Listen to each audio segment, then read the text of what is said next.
From never buying pins with bling to spamming Stu's super, these are 25 unwritten rules in Brawl Stars. Whenever you queue into a ranked match, never pick a brawler that's under level 10. The game technically lets you play with level 9 brawlers, but if you do, you're going to get bullied like crazy. Instead, you should always wait until you've got at least one brawler fully equipped with a gadget and star power. However, even with all of this, you'll probably still get bullied. When daily rewards reset, you've got to do this. The moment you're in, check for new quests, then head to the game mode selection screen and tap like crazy to reveal all those modes and grab some XP. Collecting your daily rewards and XP from maps is so addicting, and these features make it feel like Supercell is forcing you to open the app every single day. Must get more XP. If you're playing Amber, and especially if you main her, you need to know the golden rule. Aiming is completely forbidden, because Amber's flames automatically re-aim at her target every single tick, and her fire rate is so insane that auto-aim basically does all the work for you. So if you ever try to manually aim her attack, well, let's just say Glizzy Doug himself might show up at your door and gobble you up. Have you ever played a bit of ranked and been super hyped after receiving ranked drops? Well, don't celebrate too early, because there's one unwritten rule that makes your entire grind essentially useless, as Supercell is legally obligated to make your ranked drop always give you 100 bling. Everyone knows that feeling when you get paired with the worst randoms possible. They miss every shot, rush into enemies, and somehow lose a 2v1. But the moment the match ends, you just sit there waiting for them to leave before you press that play again button. Everyone hates the play again button, especially when there's a quest for it. If you're a real Brawl Stars player, you probably just avoid that button like it's an Edgar and just go back to the lobby before hitting play again. Honestly, Supercell should just delete the play again button. Get out! Skulls are usually a symbol for death or danger, but that meaning quickly changes when a Brawl Stars player comes across them on map. I mean, the moment a player spots them, they instantly start blasting, sometimes even wasting a hypercharge just to destroy them. And honestly, I can't even blame them. It's just too satisfying. If you're playing Heist, then you already know there's one real pick: Chuck. Choosing anyone else just doesn't make sense, because bro's been absolutely broken in this mode for way too long, and at this point, it's basically a necessity to play him if you want to have a chance to win. How lonely are you? Okay, that's a rough question, but I bet you're not as lonely as those players who use search for a player button. This feature is just one of those that are forbidden for everyone to use, and it's just there to remind you how lucky you are that you have that one noob friend who always plays with you. So if you end up using that feature, you're gonna get a generational aura dead on your name.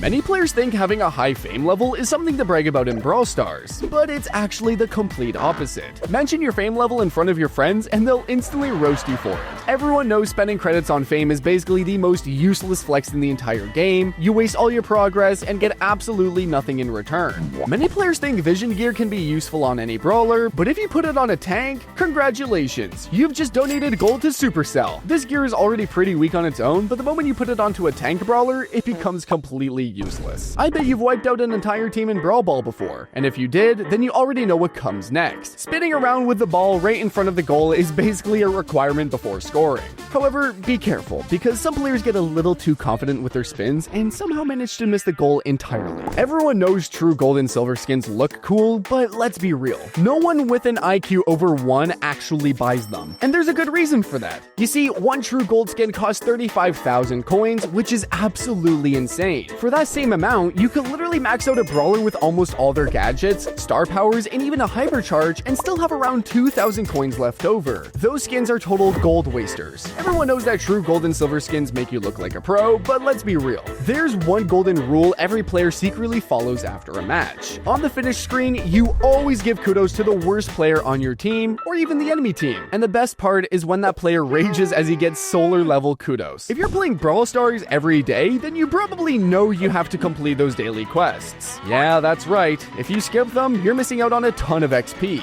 In fact, all that unclaimed progress adds up to nearly 2,000 tokens every season. But also note this, if you see a quest you don't like, do not re-roll it, because somehow, Supercell always finds a way to give you an even harder one. 1 million damage quest? What? Many players think the coin shower gadget is a must-have for Griff, but trust me, it's not. Even if it's the only gadget you've unlocked, you could play without it and never even notice a difference. All it does is fire your normal attack with a tiny extra coin wave. It's easily one of the most useless gadgets in the entire game. I bet you didn't know that buying pins with bling might be the biggest mistake you can make in Brawl Stars. If you're spending your precious bling on pins, you might as well pack your things and leave the game. I'm that serious. Some of those pins can cost up to 1,500 bling. And if you just save a little more, you could have bought an actual skin. You know, something people can see. And if you buy pins with gems, that's just way beyond the grid. Everyone hates that one player that goes AFK. Seriously, being AFK for even 2 seconds in a 3v3 match can be the reason your team loses. I bet you didn't know there's a secret trick to wake up AFK teammates in Brawl Stars. If you ever enter a match and see one just standing there doing nothing, just shoot them twice. For some reason, that instantly snaps them back to life and they magically start playing again. It works 99% of the time. Many players think the biggest problem in Brawl Ball is bad matchmaking, but it's actually those Mortis mains who think they can do trick shots. They start spinning, dashing, and lining up for that perfect trick shot only to completely miss the goal. So just be smart and don't do trick shots, because at the end of the day, everyone knows you're not scoring one. We may be well beyond the Shelly Bush camping era of Brawl Stars, but that doesn't mean you can just ignore the bushes in Showdown. Trust me, those bushes are still your biggest enemy, and if you don't check them first, someone's definitely going to checkmate you.